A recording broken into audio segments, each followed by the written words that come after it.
নমস্কার, গল্প মঞ্চে আপনাদের সকলকে স্বাগতম। রক্তে লেখা ইতিহাস নাকি এক নারীর অন্ধকার রহস্য? সুজিত রায়ের কলমে কলকাতার প্রথম মহিলা সিরিয়াল কিলার, 10ম অধ্যায়, প্রথম রাতের আলো ছায়া। গল্পটা যদি ভালো লাগে তাহলে একটা লাইক এবং গল্প মঞ্চ চ্যানেলটি সাবস্ক্রাইব করতে ভুলবেন না। আর হ্যাঁ, ধূমপান বা মদ্যপান একদম স্বাস্থ্যের জন্য ভালো না, তাই ধূমপান বা মদ্যপান থেকে দূরে থাকুন। নিজে ভালো থাকুন, পরিবারকে সুস্থ ও ভালো রাখুন। শুরু হচ্ছে কলকাতার প্রথম মহিলা সিরিয়াল কিলার, 10ম অধ্যায়, প্রথম রাতের আলো ছায়া। ক্লান্ত রূপকুমার ঘুমিয়ে পড়েছে। জাগায়নি ত্রৈলোক্য। সারা রাতের হাঁটা, এতখানি পথ রেলগাড়িকে পাড়ি দেওয়া, তার ওপর ত্রৈলোক্যকে নিয়ে উদ্বেগ। রাত কত হলো কে জানে। ঘরের দেওয়ালে একটা ঢাউস ঘড়ি সমানে টিক টিক আওয়াজ করে চলেছে। কাঁচের বাক্সে বন্দি একটা বড়সড় চামচ দোল খাচ্ছে অবিরাম, আর ঘণ্টায় ঘণ্টায় ঢং ঢং করে জানিয়ে দিচ্ছে কটা বাজল। ত্রৈলোক্য জানে না ওটাকে পেন্ডুলাম বলে। সে ঘড়ি দেখতেও জানে না। ওদের গ্রামে এসবের বালাই নেই। বয়স্ক মানুষেরা সূর্যের দিকে তাকিয়ে আন্দাজ করে নেয় বেলা কত হলো। রাতে সূর্য থাকে না। শেয়ালের ডাকে প্রহর গণে গ্রামের মানুষ। নিজেকে একটু গোছগাছ করে নেয় ত্রৈলোক্য। নতুন জায়গা, বলা যায় না। কেউ যদি এসে পড়ে, চুল বেঁধে নিল, একটা নতুন শাড়িও পরে নিল, মুখে হালকা করে ঘষে নিল পাউডার, চোখের পাতায় দিল সুরমা, তারপর জানলায় গিয়ে দাঁড়ালো। রাত বেড়েছে, তাই রাস্তার আলোগুলোরও জোর বেড়েছে মনে হচ্ছে, কিন্তু লোকের আনাগোনা কমেনি, বরং বেড়েছে অনেকটা। এই ভর সন্ধে এত লোকের ভিড় কেন এখানে? রাস্তার ধারে একটা পানের গুমটি, সেখানেও জটলা, ছেলেদের চেয়ে মেয়েদের বেশি। এমন তাদের বেশভূষা যে দেখলেও লজ্জা করে, যেন সব বুক, পিঠ, কোমরের খোলা অংশ দেখাতেই রাস্তায় নেমেছে তারা। পাশেই একটা বোধহয় মদের দোকান, সেখানে উপচে পড়ছে ভিড়। একটা ফেরিওয়ালা বেচছে গরম চিনেবাদাম, আর একজন একটা ছোট ঘণ্টা বাজাতে বাজাতে ঘটে গরম চাই, ঘটে গরম হাঁকতে হাঁকতে চলেছে। রাত বাড়ার সঙ্গে সঙ্গে একের পর এক ঘোড়ায় টানা দামি ঝকঝকে জুড়ি গাড়ি, ফিটন গাড়ি, টমটম, ল্যান্ডো আর টাঙার ভিড় বাড়তে লাগলো। ত্রৈলোক্য দেখল সেসব গাড়ি থেকে নামছে সব ঝকঝকে পুরুষরা। গুলে করা আদ্যির পাঞ্জাবি, সরু ধুতির কোচায় ওস্তাদের হাতে করা গিলে, পায়ে নাগরাই, হাতে পেতলের মাথা লাগানো মেহগনির লাঠি, পেছনে রূপোর তৈরি সুসজ্জিত নলবাহী হুঁকো হাতে হুঁকো বর্দার চলেছে তাম্বাকুতে ফু দিতে দিতে। অনেকটা দূরে একটা গাছের নিচে দুটো কাঠের চেয়ারে হেলান দিয়ে বসে মাথায় লাল টুপিওলা দুটো পুলিশ, তাদের হাতে পাকা বাঁশের সরু লাঠি। সবটাই অচেনা, সবটাই রহস্যজনক। গোটা কলকাতার সব রাস্তায় কি এমন? কে জানে। একটু পরেই দরজায় টোকা মেরে ঢুকলো মাসি, সেই মহিলা যাকে মনে হয়েছিল বাড়িউলি। কি গো মেয়ে, কোনো অসুবিধে হচ্ছে না তো? তারপরেই নজর গেল ত্রৈলোক্যের সাজগোজের দিকে। বাহ, বেশ লাগছে তোমায়। এখন এরকমই থাকো কদিন, পরে সব কিছু শিখে যাবে বলে মুচকি হাসল বৃদ্ধা। তারপর বলল, এ বাড়ির মেয়েদের সঙ্গে আলাপ হয়েছে? ঘাড় নাড়ল ত্রৈলোক্য।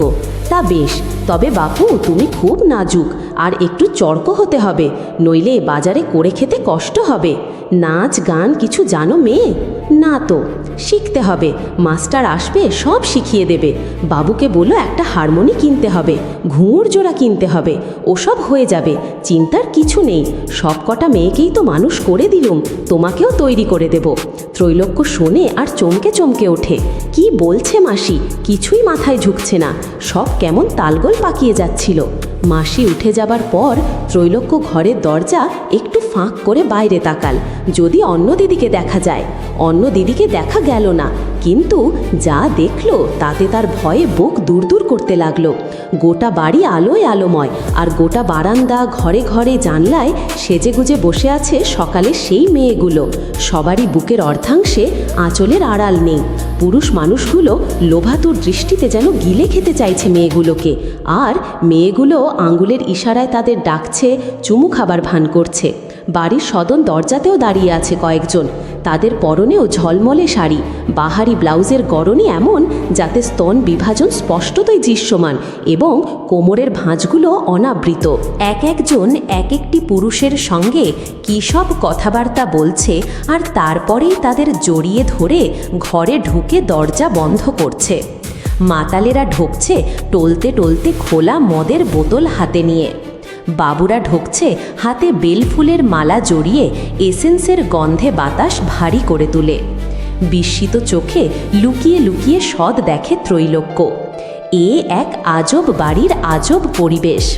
ত্রৈলোক্য আজ জবানবন্দিতে বলেছিল, দিনের আলোয় যে বাড়ি শুধু স্ত্রীলোকপুরী মনে হচ্ছিল, সন্ধ্যার পর সেই বাড়িতে পুরুষ সমাগম শুরু হলো।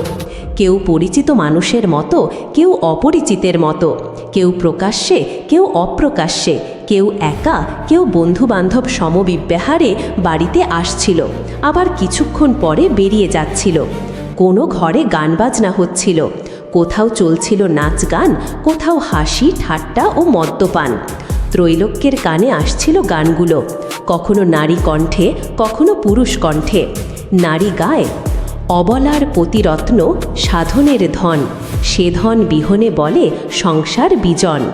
হেনধন পরিহারি ভ্রমি নানা দেশ, আমি অতি পাপমতি অধমের শেষ। নারীর কষ্টের জবাবে পুরুষ গেয়ে ওঠে, ভাবিস কেন ভবি, তোর নাইয়ের নিচে যে ধন আছে তাই দিয়ে তুই খাবি। গানের ভাষায় ছড়িয়ে যায় নারী কণ্ঠের হাসির ছড়রা, তাই শুনে পুরুষ উৎসাহ পায়। মদের নেশায় জড়িয়ে যাওয়া কণ্ঠেই গেয়ে ওঠে, ছুরি তুই হাসলি কেন বল, হাসলি যদি মন মোজালি তবে ঝোপের ধারে চল। লেখা আছে পুতির পাতে তোর নাভির নিচে আছে নাকি মানুষ মারা কল। ঝোপের ধারে নিয়ে দেখি সে কেমন ধারা কল, তুই হাসলি কেন বল। গানে নাচে হাসি ঠাট্টায় জমজমাট আসর, যেন সকলেই অপার সুখে সুখী। হঠাৎ চোখে পড়ল অন্ন দিদিকে। হাঁক দিয়ে ডাকতে ঘরে ঢুকে দরজা বন্ধ করে দিল অন্ন দিদি। ত্রৈলোক্য দেখল অন্ন দিদিও সেজেছে। অন্য মেয়েদের মতো উগ্র নয়, তবে বেশ ভালো লাগছে দেখতে। কি হয়েছে বল, এখানে এত ভিড় কেন গো, কারো বিয়ে থা আছে নাকি? অন্ন দিদি রসিকতা করে বলল, এখানে রোজ রাতে মেয়েরা বাসর জাগে, ফুলসজ্জা হয়, সকাল হলেই বিয়ে ভেঙে যায়, বুঝলি বোকা মেয়ে। বলে ত্রৈলোক্যের গালটা টিপে দিয়ে অন্ন দিদি বেরিয়ে গেল।